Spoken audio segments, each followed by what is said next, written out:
কেৰালাৰ কেইবা শতিকা প্ৰাচীন পদ্মনাভ স্বামী মন্দিৰ কোনে পৰিচালনা কৰিব সেই বিষয়ক লৈ দীৰ্ঘদিন ধৰি বিতৰ্কৰ সৃষ্টি হৈ আহিছিল।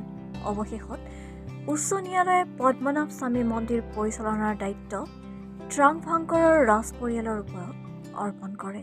উচ্চতম ন্যায়ালয়ৰ এখন বিশেষ খণ্ডপীঠে পদ্মনাভ স্বামী মন্দিৰৰ চোৱা চিতা ট্ৰাভাংকৰৰ ৰাজ পৰিয়ালে কৰিব বুলি ৰায়দান প্ৰদান কৰি কয় যে এই ক্ষেত্ৰত ৰাজ পৰিয়ালক থিৰুৱন্তপুৰমৰ জিলা দণ্ডাধীশে সহায় কৰিব।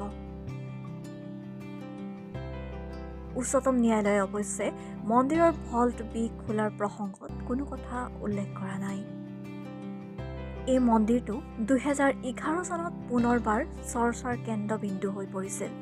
সেই সময়ত এইবুলি প্ৰকাশ পাইছিল যে পদ্মনাভ স্বামী মন্দিৰৰ ভূগৰ্ভৰ 4টা কোঠালিতে ধন সোণ ভৰ্তি হৈ আছে। মূল্যৱান ৰত্ন ভাণ্ডাৰেৰে ভৰি থকা সেই বিশেষ 4টা কোঠালিক লৈ এতিয়াও কৌতূহল অব্যাহত আছে। 18 শতিকাত পদ্মনাভ স্বামী মন্দিৰ আজি দেখাৰ ৰূপত সাজি উলিয়াইছিল ট্ৰাভাংকৰৰ ৰাজ পৰিয়ালে। ট্ৰাভাংকৰৰ ৰাজ পৰিয়ালে সেই মন্দিৰ পৰিচালনাৰ দায়িত্বত থকা উচিত বুলি বহুতে মন্তব্য কৰিছিল। ট্ৰাভাংকৰৰ ৰাজ পৰিয়ালে 1947 চনৰ আগলৈকে দক্ষিণ কেৰালাৰ কিছু অঞ্চল আৰু তামিলনাডুৰ কিছু অঞ্চলত শাসন কৰিছিল। নিউজ ডেস্ক ৰিপৰ্ট, লেংটন বাতৰি।